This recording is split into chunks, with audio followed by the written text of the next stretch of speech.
அனைவருக்கும் வணக்கம். பணப்பெட்டி யார் எடுத்துகிட்டு போனா அப்படிங்கிற ஒரு கன்ஃபார்மாக நியூஸ் வந்திருக்கு. வேறு யாரும் இல்லை, நம்மளுடைய பூர்ணிமா தான் பார்த்தீங்கன்னா பணப்பெட்டி எடுத்துகிட்டு போயிட்டாங்க. இது ஒரு ஸ்மார்ட் மூவ் அப்படின்னு சொல்லி எல்லாருமே சொல்கிறாங்க. ஏன்னா அமௌண்ட் எவ்வளோன்னு பார்த்தீங்கன்னா 16 லட்ச ரூபா வந்து எடுத்துகிட்டு போயிருக்காங்களாமா.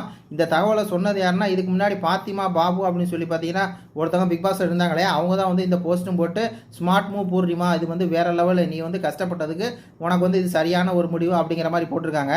நம்மளுக்கு என்ன கேள்வி அப்படின்னா, பூர்ணிமா தான் கன்ஃபார்மாக எடுத்திருக்காங்க, நம்மளும் அதை ஒத்துக்கலாம். ஆனால் அதுக்கு முன்னாடியே பார்த்தீங்கன்னா இந்த அர்ச்சனா பிஆர்லாம் என்ன சொல்ல ஆரம்பிச்சிட்டாங்க அப்படின்னா, இல்லை இந்த பணத்தை எடுத்ததே பார்த்தீங்கன்னா விசித்ரா தான், அதனால் விசித்ராவுக்கு எவனுமே ஓட்டு போடாதீங்கடா சொல்லி இவங்க அவ்வளோ பரப்புரை பண்ணுறாங்க. அதுவும் ட்விட்டரில் பார்த்தீங்கன்னா எல்லாருமே, நீங்கள் எல்லாம் பார்த்தீங்கன்னா இப்படி விசித்ராவை சப்போர்ட் பண்ணுறீங்களே, அப்படி இப்படிங்கிறீங்களே, அந்த அம்மாவை பெட்டி எடுத்துகிட்டு வந்து நேராக வீட்டுக்கு போய் செட்டில் ஆயிடுச்சு, அந்த அம்மா வந்து அந்த ஹோட்டலில் இருக்குது நான் பார்த்தேன், இந்த ஹோட்டலில் இருக்குது நான் பார்த்தேன், அவங்க அப்பாவோட, அதான் அவங்க ஹஸ்பண்ட் அவங்க பிள்ளைங்களோட நான் பார்த்தேன்னு சொல்லிலாம் பார்த்தீங்கன்னா நிறையா பேர் வந்து போஸ்ட் போட்டிருக்காங்க. என்னடா நடக்குதுங்க? ஏன்டா உங்களுக்கு வெக்கமான சூடு சோறுனா எதுவுமே இல்லையா? அதாவது விசித்ராமாவுக்கு எங்கே ஓட்டு வந்துடுமோ அந்த ஓட்டை வந்து தடுக்கிறதுக்கு தான் இவங்க வந்து இவ்வளவு திருட்டு வேலை பார்த்துருக்காங்க அப்படிங்கிற மாதிரி இருக்குது.